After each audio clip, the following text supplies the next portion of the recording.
오늘 본문은 다른 복음서와는 다르게 특별한 예수의 유년 시절에 대한 이야기가 기록되어 있습니다. 나머지 성경 기록자들 마태나 마가나 요한은 예수님의 유년 시절을 기록 안 했어요. 그러나 특별하게 누가만 예수님의 소년 시절에 대해서 기록을 했습니다. 오늘 본문에서 이야기하는 것이 무엇일까요? 여러분 어떻게 생각하십니까? 예수님께서 내가 메시아라고 하는 메시아 자의식을 언제부터 가지셨을까요? 마태나 마가나 요한은 30살 때 가지셨다 이렇게 기록하고 있습니다. 30살 때 공생애를 시작하실 그때에 예수님께서 요단강에서 세례를 받고 올라오시니까 이제부터 하늘에서 소리가 났죠. 너는 내 사랑하는 아들이다 이렇게 기록을 했습니다. 그때 아마 30살 때 예수님의 메시아 사역이 시작되었고 이때 메시아 자의식이 있지 않았겠는가 이렇게 나머지 세 기록자들은 기록을 했는데 특별하게 누가는 다른 관점으로 기록하고 있는 거예요. 아니다. 예수님의 메시아 자의식은 이미 유년 시절에서부터 있었다. 이것을 기록하는 것이 오늘 본문입니다. 그래서 12살 때의 소년 예수님이 이미 메시아로서의 자의식을 가지고 이 땅에 오신 하나님의 아들이었다. 이것을 보여주고 있는 것이죠. 42절 보니까 예수께서 12살 되었을 때에 그들이 절기의 관례를 따라 올라갔다가, 이 말은요 6월절이 되면 해마다 팔레스타인 안에 있는 유대인들은 다 성전으로 가서 예배를 드려요. 1년에 한 번은 반드시 가야 됩니다.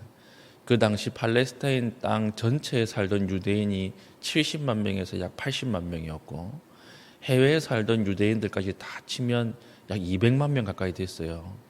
이들이 평소에는 회당 중심으로 해서 재물이 없는 말씀 중심의 예배를 드리다가 1년에 한 번, 해외에 사는 유대인들은 평생에 한 번, 이 평생에 한 번 절기 때마다 성전으로 들어가서 재물을 가지고 제사를 드리는 반드시 해야 하는 의무였습니다. 예수님도 이 절기의 규례를 따라서 성전에 올라가신 것입니다. 근데 오늘 누가는 12살이라고 하는 나이를 강조하죠. 12살이라고 하는 나이는 유대인들의 성인식이에요. 성인식. 그 전까지는 아버지 아래에서 율법을 공부하다가 이제는 본인이 직접 스스로 선생님을 찾아서 율법을 공부할 수 있는 나이가 12세입니다. 18세까지 최고의 율법 판례집들을 다 공부해요.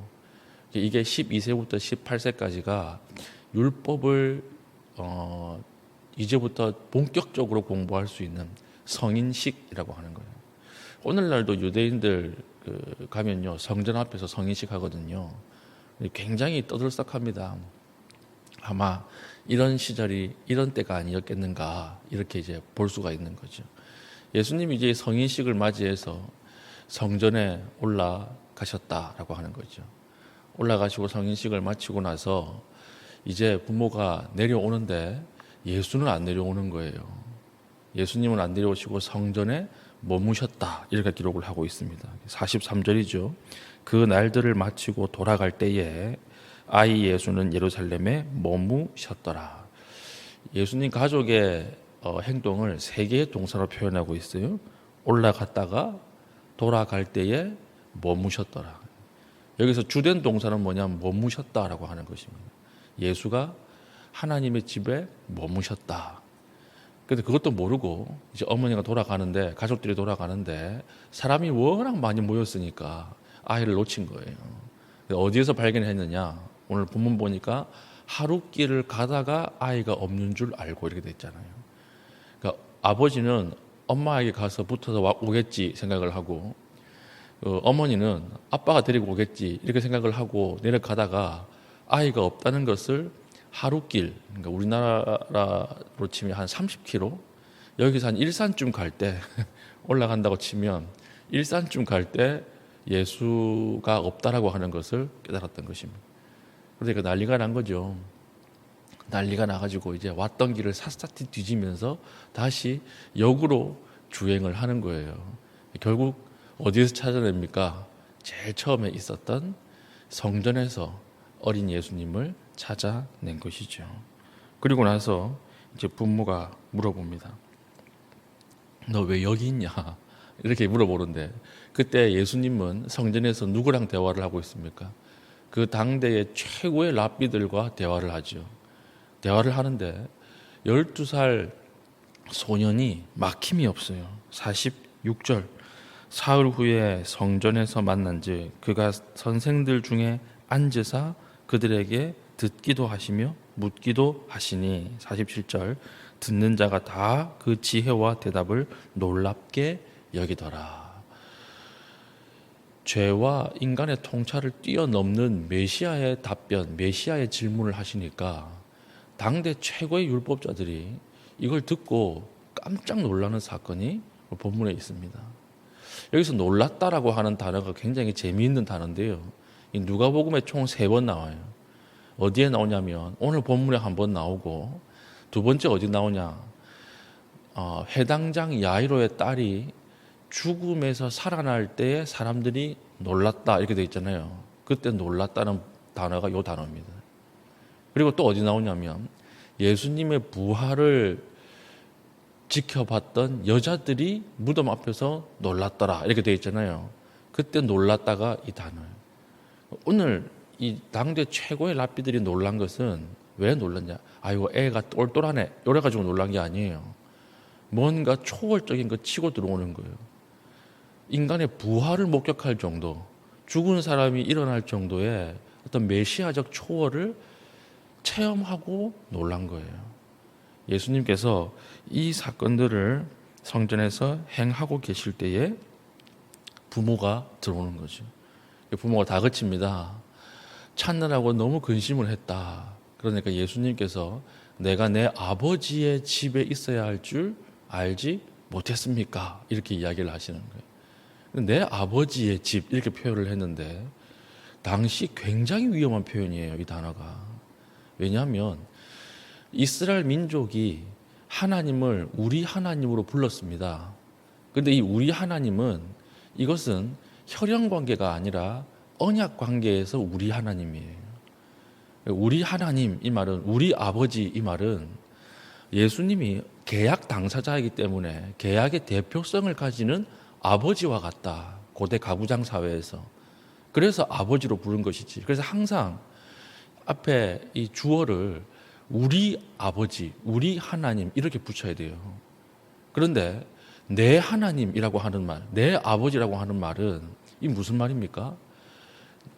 아버지가 내 아버지다라고 하는 말은 나와 아버지의 본질이 똑같다는 말이거든요.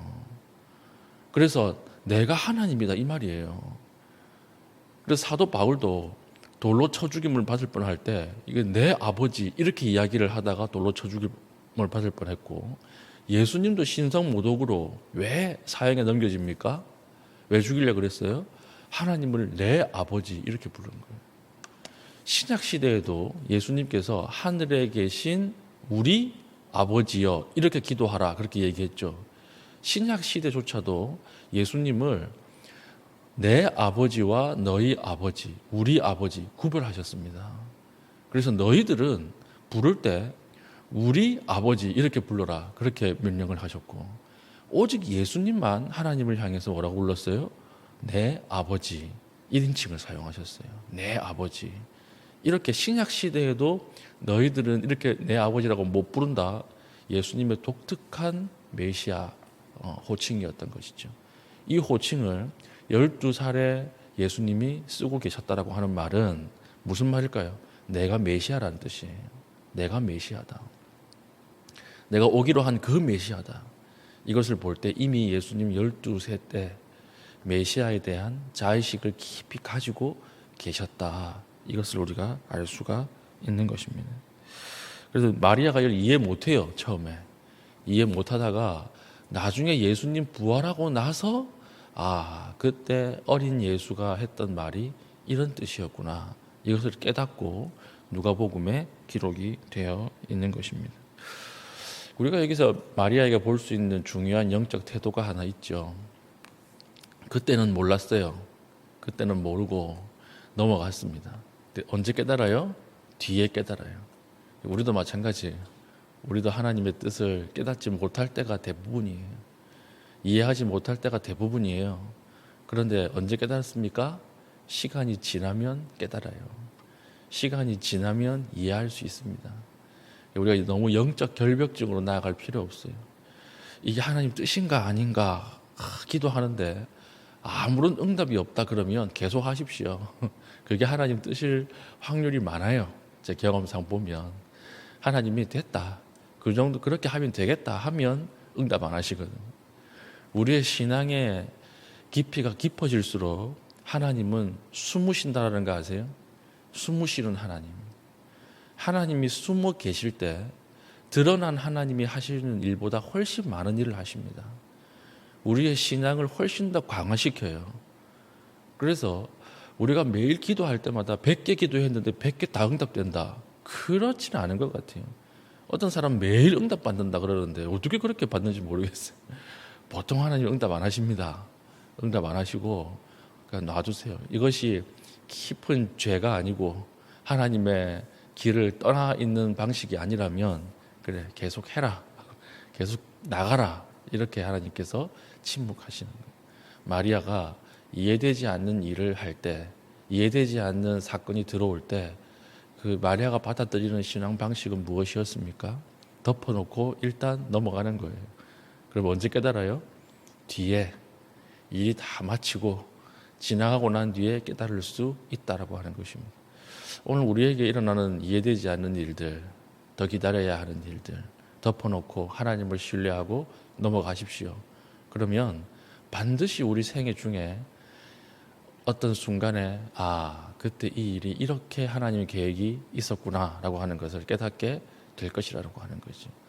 예수님께서는 성전에서 자신의 메시아에 대한 깊은 이해를 가지고 성전에 머무르시면서 메시아 사역을 준비했는데, 이때 성전에서 예수님이 했던 행동, 예수님의 행동 방식을 누가는 또 3가지 동사로 기록해요. 46절 보십시오.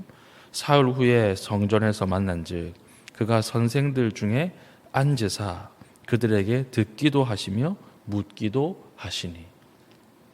예수님이 성전에서 메시아됨을 준비했던 행동 3가지가 무엇입니까?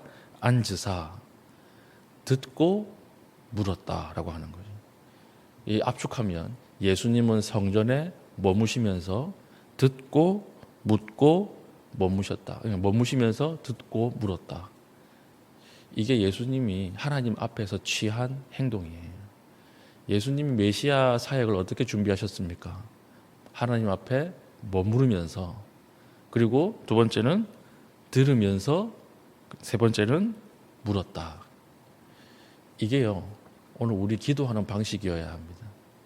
우리의 기도하는 방식. 하나님 앞에서 우리가 어떤 자세로 우리의 일들을 준비해야 할 것인가. 3가지예요. 하나님 앞에 머무를 것. 어떤 사람은 기도하고 쏜살같이 사라지죠. 기도하고 난 다음에 아멘 이라고 확 집에 가버리면 그다음 하나님 앞에 머무르는 시간이 없어요. 머무르는 시간. 오늘도 새벽기도 숙제 한번 했다 이렇게 생각을 하고 가지 않습니까? 그래서 예수님은 예수님 메시아됨의 사역을 준비하시면서 첫 번째가 하나님 앞에 머무르는 시간이 있었다는 거예요. 2번째는 무엇입니까? 듣기도 하시며. 듣는 게 문제예요. 듣는 게 문제. 우리는 하나님 앞에 내어놓고 다 쏟아놓고 끝나지만 예수님께서는 그 앞에서 듣기도 하시며, 듣는 것이 먼저. 우리도 하나님 앞에 기도할 때 듣는 것이 먼저입니다. 하나님 오늘 나에게 가지고 있는 뜻과 하나님의 계획이 무엇입니까? 깊이 들은 이후에 말씀이 들어오고 기도가 시작되어야 하는 것이지, 아무것도 없이 기도하면요 우리 기도가 막 난잡해져요. 여기 갔다가 저기 갔다가 이렇게 되는 거지. 3번째가 무엇입니까? 묻기도 하시며, 우리가 하나님 앞에 간구하는 것입니다. 그래서 이 예수님의 성전 앞에서의 행동 양식, 이거 오늘 우리가 취해야 될 행동 양식이 하나님 앞에 머무를 것. 두 번째는 하나님의 말씀을 들을 것. 세 번째, 우리가 하나님 앞에 물을 것. 이 세 가지를 가지고 예수님이 자신의 메시아 사역을 준비하셨던 것처럼 우리도 오늘 우리가 맡겨진 일들을 잘 준비할 수 있는 믿음의 신실한 주의 백성 될 수 있기를 예수님의 이름으로 축복합니다. 아멘. 기도하겠습니다. 오늘 말씀을 가지고 두 가지 나누었죠. 첫 번째는 하나님 앞에 이해되지 못하는 일들이 다가올 때에도 하나님을 신뢰하며 하나님과 함께 동행하게 하여 주시옵소서. 두 번째는 하나님 앞에서 머무르게 하시고 듣게 하시고 묻게 하시는 하나님의 그 사역을 담대하게 하게 하소서. 이 두 가지를 가지고 기도하신 이후에 개인적인 기도의 제목을 가지고 기도하시고 자유롭게 돌아가시겠습니다.